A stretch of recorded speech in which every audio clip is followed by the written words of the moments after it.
ela muna bino boso bozuli bakwa kola na basango na bino bolingaka mingi olokote ya lingala babingi ngonga ebeti ya mokolo ya mercredi 21 juin 2023 si mama ngonga mokie nde bozwi ba detail nyonso.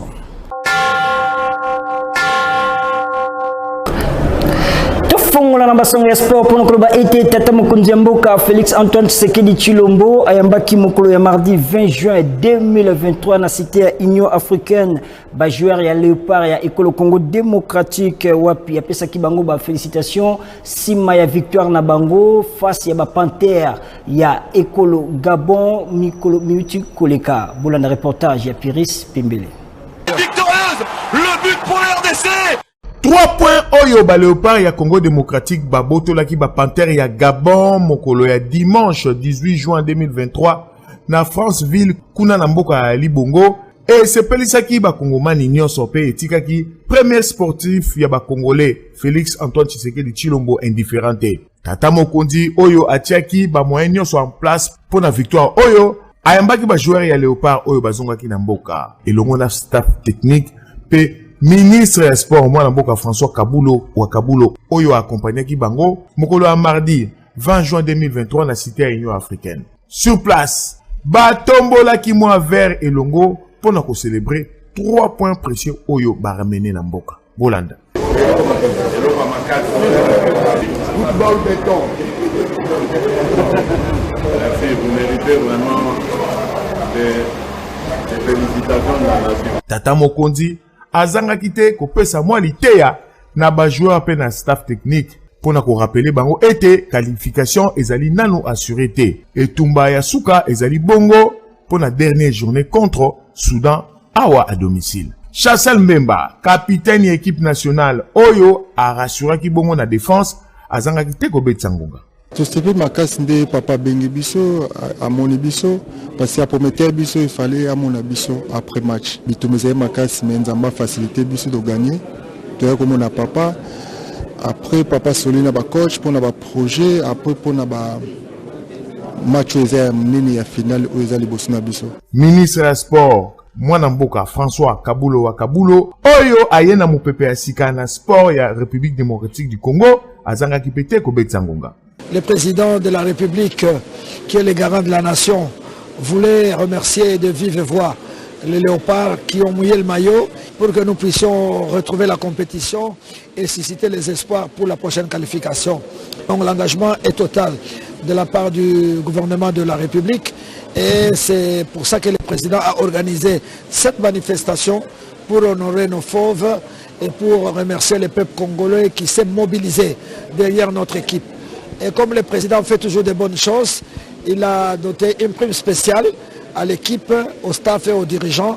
Et cela a été vraiment apprécié à sa juste valeur. Et Sengel Koyeba était. Na classement actuel, Mauritanie est commis premier avec 8 points. Sima victoire naie à l'extérieur contre l'équipe ya Soudan 3-0. Donc, contre équipe ya Soudan, Awana Congo démocratique, Léopard a zali na option moko tolobi bongo. Victoire pour na assurer qualification. Tata Mokonzi a rassuré population pe ba joueur été à soutenir bango pe ko accompagner bango tina suka. Ngonga ebeti.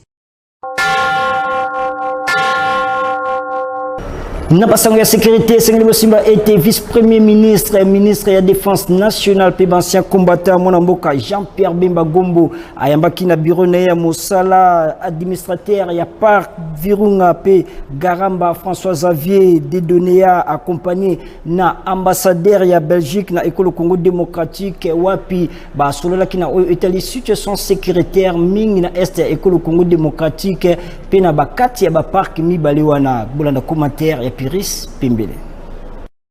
Présence yaba M23 pe ba milice mosusu na parc ya Virunga pe ya Garamba nde ezalaki na masolo entre vice-premier ministre, ministre de la défense pe ancien combattant mwana mboka Jean-Pierre Bemba Gombo pe administrateur yaba parc Oyomi Balé Tolobi François Xavier Dedonea, ministre d'État pe membre ya kala ya chambre des représentants belges. Oyo azalaki accompagné na ambassadeur ya Ekolo Belgique na Congo démocratique.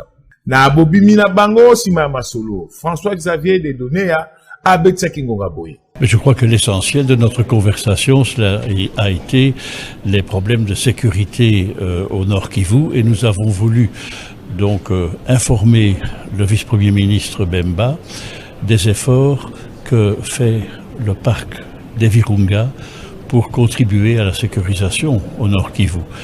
Nous sommes donc un acteur important sur le plan de la préservation de la nature au Nord Kivu, et nous sommes aussi un acteur important du développement économique au Nord Kivu.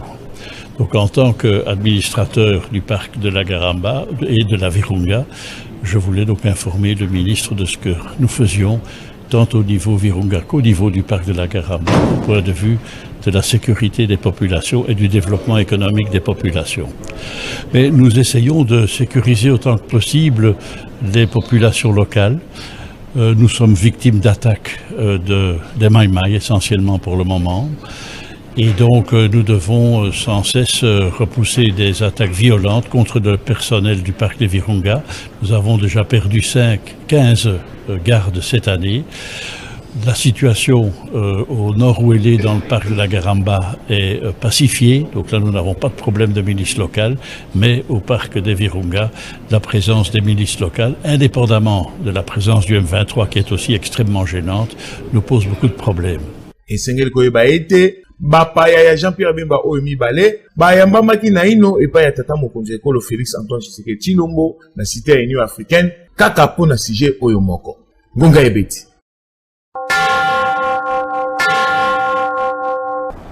Nabasanga Moussousa Sengeli Bosimba était réunion exécutive nationale, il y a Mouvement de Libération du Congo et Salemaki na siège national, il y a parti Ozomi Bongo na avenue du Port na commune, il y a Gombe Mokolo ya mardi 20 juin 2023 na Bokambami, il y a secrétaire général Fidel Babala Wandu wapi balobela ki ba point ebele na kati Irene Boulembi abetingwabwe.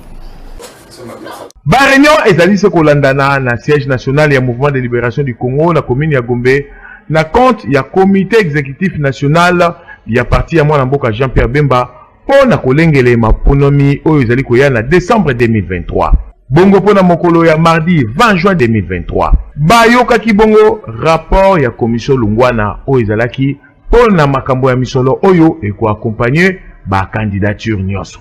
Réunion oyo ekambamaki na ye moko mwana mboka Fidel Babala Wandu, secrétaire général ya parti ya mwana mboka Jean-Pierre Bemba Gombo. Bongo na suka ya réunion ngonga ebeta makiboy. Ndenge bomona mikolo MLC ezo s'activer makasi pona ko mi préparer na ba élection o ezo ya maponomi sikoyo. Donc MLC est déjà prêt, ils a déjà très organisé, très avancé pour un préparatif déjà ya ba élection. Lelo sikoyo tozalaki na réunion pona ko bongisa makambo etali misolo oyo et ko accompagner ba candidats députés nationaux et provinciaux ya MLC pour la maponomi oyo ezoya. Bonga ebeti. Prince Penge, président ya ADD Congo pe moko ya ba communicateur ya Lamuka El Martin Fayulu a Beti Singonga kolandisama na déclaration ya mwana mboka Martin Fayulu wapi a se retirer na course électorale ce qui fichier électoral ezali revisité bolanai azalaki na micro ya Christian Makoto. Déclaration oyo to sali mokolo ya lundi. Ali déclaration kaka ya président élu Martin Fayulu te. Et à la déclaration, il y a 14 partis politiques qui ont composé la Mouka. Et à Saliango, devant coordonnateur, il y a la Mouka en exercice, le professeur Mathieu Kalele. Donc, il y a une déclaration, il y a la Mouka Mobimba. Deuxième précision,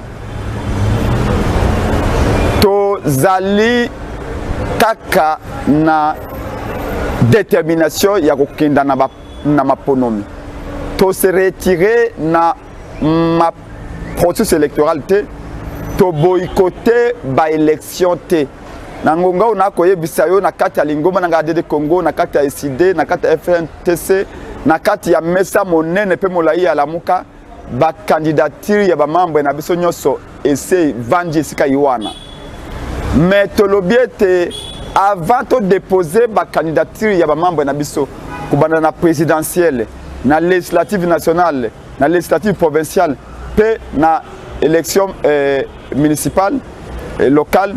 Tolobé te sengeli to fongola o babengi na li falancer fichier électoral to bi to fongola yango poto tala nani ali na kati banani o barolaki barolele bango lolenge nini est-ce que na kati ya liste wana ba électeur nyoso ya Congo bana mike bayali ba militaire bayali ba policier bayali est-ce que ba doublon ezali bato basangolé 2 fois 3 fois 4 fois bayali soki bayali to longoli bango to tie bango libanda to kangi fichier électoral wana liste ya électeur wana peut biso to déposer ba candidature na biso to kena ba élection poto za sire ete ya mbala oyo eko ya la tete boponi presse penge ba yiko bimiso Augustin Kabuya tango to longoli meeting le 17 to tie meeting le 20 de bana la moka batomboki ba habiter et sengeli to kena meeting ngobila na droite ya kopekisa meeting na biso yango ba sika ki batumbaki ba pine batumi ba pine te pour na likambo ya candidature au contraire babilenge nyoso ya la moka pe décider balobi Martin Fayulu va déposer candidature il faut to yeba tolongola nyoka o basi batia na carte ya fichier électoral mais bozu ba yoka réseaux sociaux bo transmettre bo transférer en deux ça n'a rien à voir. Nabasango ya culture et Sengeli Mosimba était le 21 juillet Mbula Nyoso Moki Mobimba et Sepela Kabongo fête de la musique pour Yango ministre de la culture art et patrimoine Catherine Foura a salaki message na balanga nzembo Nyoso ya ekolo Congo démocratique pe elongo na RTNC ba organizaki plateau moko wapi balanga nzembo Nyoso balikaki moko moko pona ko beta musique bolanda commentaire.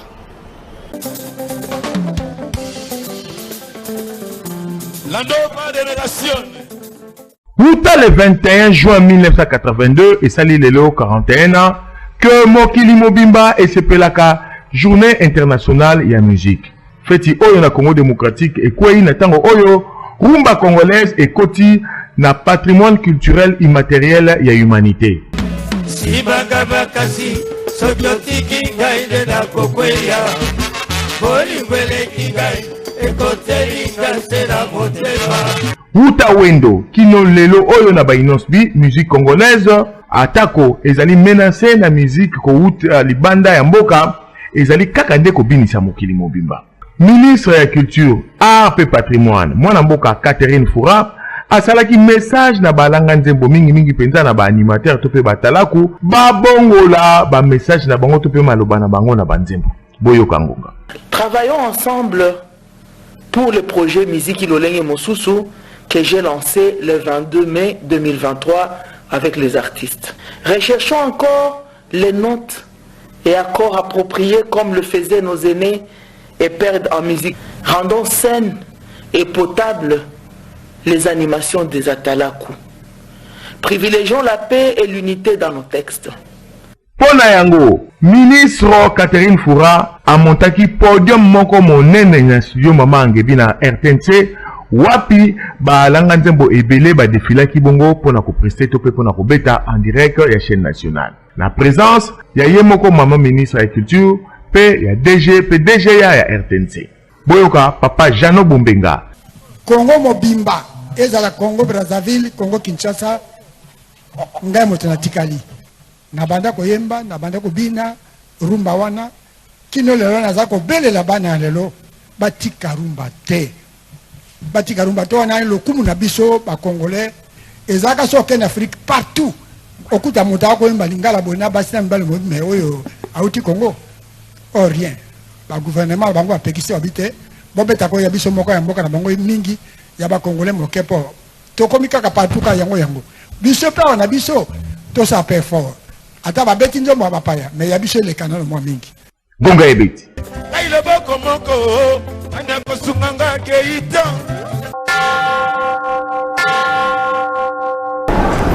Misala ya kotonga route deuxième république oyo ebandi na Sainte-Thérèse kino Kimbantseke tope route cimetière yango ekatani na nzela ekomi kopesa pasi na bayimboka isali déjà ba poso ebele misala yango ezali kosala malisusu te nde population ebeleli epa ya mbula matari boye.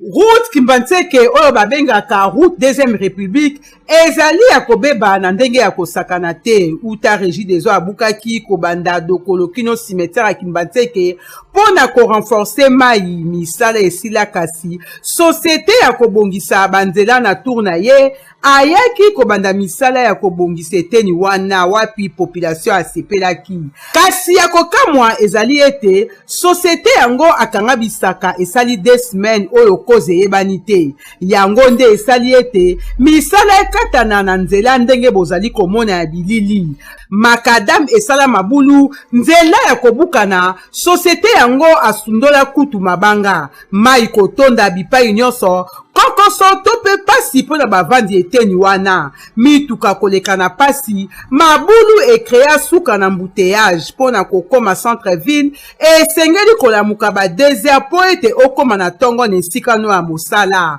mutuka moto pe batu ya makolo pona koleka esengeli kosala calcul to pe gymnastique population alela mbala na mbala epa ya Mbulamatari ata eyano malamu azwa te Mbulamatari akanga miso na matoi komona boye ezali penza koteni en échec opération Kinshasa Bopeto na pasi wana population aleli na kobetsa ngonga babandaki ba travaux mais nzela oyo bakati ngaka boye OVD ebani te balie mbongo bakena bango Kimbantseke route deuxième république oyo contenir plus ou moins 30 quartiers babimaka na nzela oyo basali nzela basisi te bazwile ba tracteur na bango bakei oyo baofutela bango bango te banyongo bazala banyongo na bango tala nzela ndenge ekomi soki siko mbula ebandi to otambola ndeni depuis nzela oyo ekufa nde leta azalaka te nde tozalaka biso na gouvernement te na mboka oyo po tomona mpena nzela ezitambola ebela population ebimaka kote oyo bavoi mpe bayaka kolukila yango awa me tala nzela ndenge eza catastrophe basinois banani bapesaki bango permission bino moko te bino mopesi bango permission epuis bopesi bango mutu makasi ya kosala yango malembe esila noki te po bango bazwaka mbongo na bango aire nyonso bakati po bakiselaka bango mbongo l'aire nyonso ntango bokobakisa baye basali ndambo bobakisi baye basali ndambo bayeboloba na bango baya batia ata kayasi ya pamba zelo mabele ezala tout droit ti cimetière po tozwa moya ya komataka na bisa 500 francs na nyonso tobeti mbela epai ya Mbulamatari abwaka miso na eteni oyo kotika yango boye ezali penza kobebisa image ya mboka na biso Congo ngonga ebeti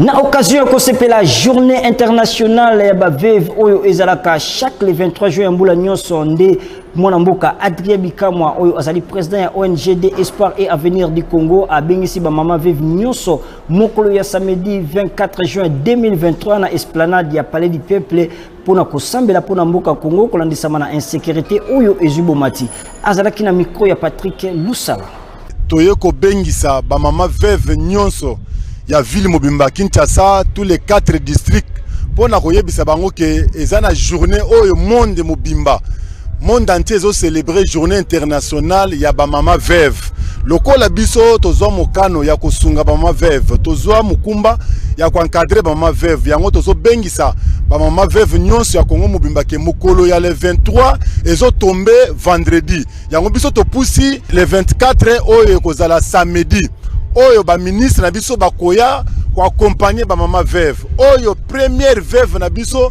ya Congo mobimba akoya ko accompagner mama veve koyoka kolela ba mama veve ba mama veve bazana contribution oyo balingi bapesa mokonzi ya mboka na biso ko pesa na FARDC ko pesa na bakonzi na biso nyonso ya mabele na biso ya Congo ke Congo eza mboka oyo ba mama veve batikala na yango mibali na bango bakufa batikala bango Congo mobimba c'est pour cela tozui mukolo oyo lokolo eza mukolo munene ke ba mama veve président république akaba mboka oyo na maboko ya mobali na bino prete mobali na bino yende mutu akosala nyonso ke kimia ekota na kati ya Congo nzube oyo bazochuba mokonzi biso ya mboka butu pe moi na ville ya Kinshasa bazochuba na est bazochuba na Bandundu insécurité partout ba mama veve bazoya kosenga epa mobali na bango ke mokonzi na biso ya mboka azana kimia te tokozala wa partir ya 7h déjà toza awa ti 12h tozo bina tozo le nzambe tozoyebisa nzambe ke mboka Congo ekufi, mboka Congo banguna bazo trouble biso kimia ezate ba mama veuve bazo bakisama mokolo na est mboka na biso boye tokosepela te nzambe apesa kimia, nzambe asala minene na mboka na biso. Mama nyonso azali oyo azana maluku, oyo azana Kingasani, oyo azana Kinsuka, oyo azana Mbanzalemba, oyo azana Matete na Kisenso, partout Kisasa Mobimba, tous les 4 districts na biso to bengisi ba mama veuve mokolo ya samedi oyo le 24 biso nyonso tokutana awa na esplanade ya palais du peuple. Aux veuves catholiques, aux veuves, il y a réveil, aux ali veuves, il y a ba église nyonso tozo belele okatine siko kimbangiste yaka. Toza pe ko inviter les sous azali première veuve na biso ya mboka na biso ya Kishasa mama Marthe tozali ko inviter yo mukolo ango le 24 ezala na biso elongo kati na esiko yo po ete ensemble na yo elongo tolingi toyebisa mobali na biso atelema, mobali na biso atelema po ete akoka na kobundela biso bitumba oyo. Nabasango ya religion, Esengeli Bosimba était culte d'action de grâce moko eutiko salema na cellule de prière ya Maipembe ya église Sion ya mama pasteur Esther Sagi Sharufa Bongo una quartier Kimpokode na commune ya Maluku wapi ba kumisa kinzambe pour na premier anniversaire ya cellule Nabango l'étupérance masiala azalakiwana bonda commentaire. 16 juin 2022, 16 juin 2023, et kokisa kibongo mbula mubimba, utaba kotisa cellule de prière ya église Sion, ya mosal nanzambe pasteur Esther Sagi Sharufa Bongo, mama oyo aboya na ye kofanda na poto mboka ya Malili, andima kofanda na Kinshasa na bangungi na komenya Maluku, pona kosela nzambe na quartier Kimpokode na mai ya Pembe, toujours na komenya Maluku, wapi kit d'action de grâce moko et salimaki weekend eliki sur place, na selili ya mai ya Pembe. Ba fidèle ya bamboka nyonso oyo ezomi nzinga ya quartier Kimpokode, ba yaki pona kokumisa nzambe, pe ko témoigner monene ya nzambe na nyonso oyo asali na bavi na bango. Esengeli koyeba ete population ya eteni oyo bazalaki na misala ya mabe kasi na nzela ya mosali na nzambe Esther Sagi Sharufa akitaki sur place pe atalisaki bango nzela ya lobiko oyo ezali bongo kondimela Yesu Masia oyo azali nzela pe bomoi na nyonso boyoka ndenge ngonga ebetami. Nazana esengo mingi ndenge batu bayambi parole ndenge Yesu akoti na bandako bato pe na mitema bato ndenge ba comportement mabe ezalaki awa changement ekoti koswana esila bakamosa mabe esili baotalela nzambe bakosala pe na kati ya église ndenge omoni ba propre ba mama église bato baza kokata ba matiti. Alors bosengi na ngai ezali tozoluka pe ba paternel oyo bakosunga biso na mosala oyo yango na kosenga mingi na président de la république Fati Beto Wanzambi iyoka message oyo komela biso pe na mai ya Pembe kanisa biso na mai ya Pembe biloko minene tonga pe na mai ya Pembe ngana tongi école kaka ya 3 portes pona makoki ezate église yango toza na kati ya hangar makoki ezate toza pe na site de prière epa bato bako uta bipa na bipa ba kobondela nzambe grâce à nzambe ezali awa tolingi bosala quelque chose. Mamami Chanael Kocha awa village na biso bosunga surtout pour na école baban ezate pavement na nekotite porte kotite makambo ebele zozanga ya koyeba ezali lisusu ete mama pasteur Esther Sagi Sharufa akani lisusu kosunga population ya Kimpokode na kotongela bango ba école pe centre médical moko po ete biloko oyo na quartier Kimpokode ezalaka nango te nkonga ebeti.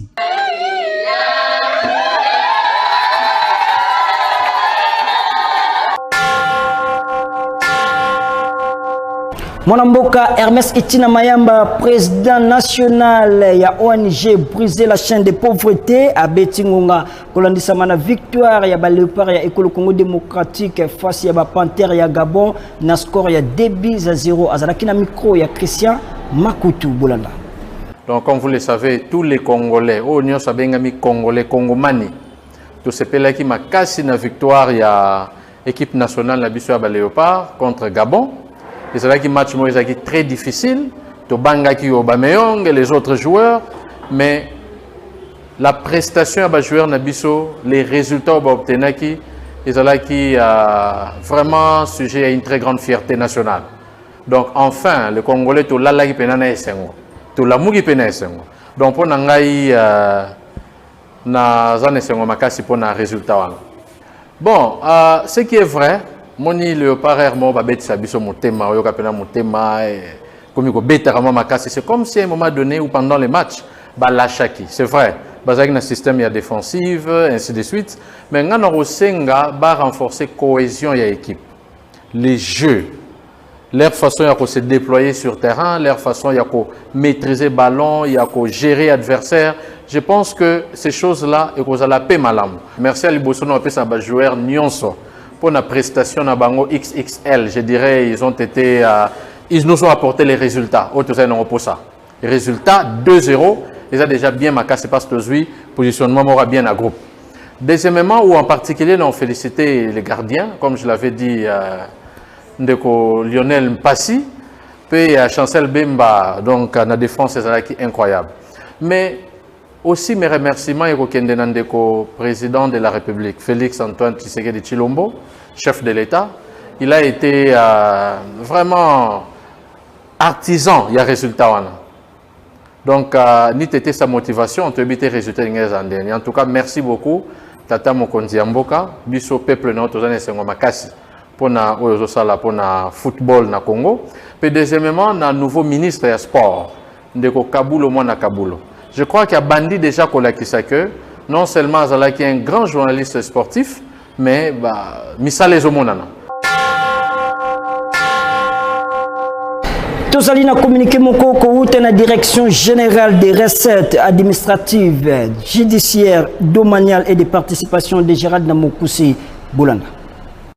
Le secrétariat général à l'environnement et développement durable et la direction générale des recettes administratives, judiciaires, domaniales et de participation du GERAD informent les opérateurs exploitant les installations classées de la catégorie 1A assujetties aux taxes rémunératoires annuelles TEREA et des pollutions TAPO. Des procédés sont tardés au retrait des notes de perception y afférentes au centre d'ordonnancement de la DGRAD auprès de la direction des établissements humains et protection de l'environnement du secrétariat général à l'environnement et développement durable en face de la clinique quinoise dans la commune de La Gombe.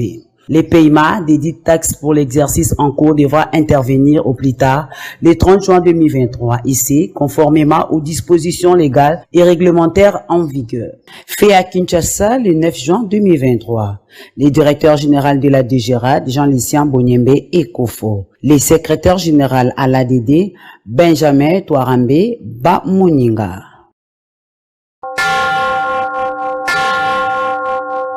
Tosuki sabasanga na bino na koloba ete mwana mboka Ziko Mukanga azali kopesa possibilité na bayimboka nyonso bakoma bakololo pango na mosolo moko mokie. Bola na commentaire ya Pierre Spembele.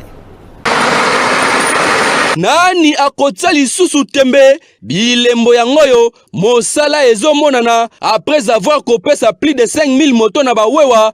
Président Ziko Mukanga, représentant ya ba motocycliste nyonso ya République démocratique du Congo, aye lisusu na opération koma kololo pango oyo ezolakisa puissance spéciale ya président Ziko Mukanga batu ebelo bozali komona bayende kozwa mapango na bango bapesaki bambongo na bango bamoni bilembo yangoyo bandaku yango ezotongama bawenze pe yangoyo mosala nde ezosalama awa na $1300 ya pamba ozwi lopango na yo babengi yo kololo pango.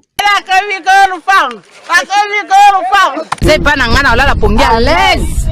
Nalia tena za à l'aise. Nzela ya motuka pe ezali nzela kitoko concession ani petense obozali komona. Président Ziko Mukanga atie yango nde pona ba Congolais nyoso na mbongo mukie okomi kololo pango ba aveni yango ezali aveni Ziko, aveni Ediko, aveni Lulwa, ba aveni eza ebele yo pesa kaka confiance na président Ziko Mukanga okozwa lopango na yo botali malamu lelo to tie déjà ba tracteur misatu oyo ezosala déjà musala awa na opération komba kololo pangu na mbongo ya moke. Concession ya liboso oyo tosalaka na $1000 esili tobandi na concession ya mibale $1300. Na 1300 kosala na mpono zwa lopangu oye na $300 opesi lokola ya compte. Tango kopesa $300 1000 ekotikala ozwi 1000 wana divisé yango par 12 obandi kopesa muke muke okomi peke lokolo lopangu. Toyokani déjà na société ya ba américain, c'est-à-dire ndenge tozosala boye d'ici 1 mois bazoya kotonga 10 000 maisons batongeli ondako ya 2 chambres ya salon na nyongo obandi kofuta muke muke. Pona kokutana na président Ziko Mukanga yobenga nanu numéro oyo topeleka na avenue Victoire numéro 42 quartier Kauka are Mabaya na commune ya Kalamu okomona immeuble Efra kota solola yope babenga yo kololo pango.